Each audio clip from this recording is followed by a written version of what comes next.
আসসালামু আলাইকুম সম্মানিত দর্শক শ্রোতা সবাই কেমন আছেন? আশা রাখি সবাই ভালো আছেন। মহার্ঘ ভাতা কি ইনক্রিমেন্টের সাথে যোগ হবে কিনা বেসিকের সাথে?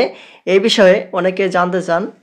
এখানে আজকে একটি পত্রিকায় একটি রিপোর্ট প্রকাশ করা হয়েছে যেখানে বলা হয়েছে কি ইনক্রিমেন্টের থেকে মহার্ঘ ভাতা কি যোগ হবে বেসিকে।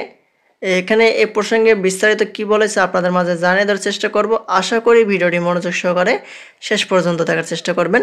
আর আমাদের চ্যানেলটিতে নতুন হয়ে থাকলে অবশ্যই চ্যানেলটি সাবস্ক্রাইব করে পাশে থাকা বেল আইকনটি অন করে রাখবেন।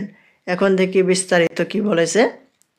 দেখতে পাচ্ছি বলা হয়েছে সরকারি কর্মকর্তা কর্মচারীদের সরকার মহার্ঘ ভাতা দেওয়ার সিদ্ধান্ত শীঘ্রই বাস্তবায়ন করা হবে বলে জানিয়েছেন জনপ্রশাসন মন্ত্রণালয়ের সিনিয়র সচিব ডক্টর মোখলেছুর রহমান।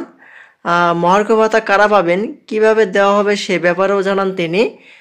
মহার্ঘ ভাতা পর্যালোচনা কমিটির সদস্য জনপ্রশাসন সচিব বৃহস্পতিবার ৯ জানুয়ারি সচিবালয় সাংবাদিকের প্রশ্নের জবাবে সচিব এসব কথা বলেন। মোখলেছুর রহমান বলেন, মহার্ঘ ভাতা ইস্যুটা অর্থ মন্ত্রণালয়ের, তবে আমিও একজন মেম্বার। ইতিমধ্যে 2টি মিটিং হয়েছে। মহার্ঘ ভাতা খুব শীঘ্রই হবে, তবে এবার ব্যতিক্রম হবে। আগে পেনশনভোগীরা মহার্ঘ ভাতা পেত না, এবার পাবে, আর একটা রিজনেবল অ্যামাউন্ট পাবে।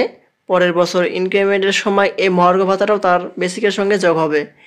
এই বাজেটেও মহার্ঘ ভাতা কার্যকর হবে কিনা এমন প্রশ্নের জবাবে তিনি বলেন, এ বাজেটে মানে 30শে জুনের মধ্যে আমি বলবো অবশ্যই এর মধ্যে হবে, তার আগেই হবে ইনশাল্লাহ। আর কত শতাংশ মহার্ঘ ভাতা দেওয়া হবে সে বিষয়ে অর্থ উপদেষ্টা ও অর্থ সচিবের সঙ্গে কথা বলার পরামর্শ দেন সিনিয়র সচিব।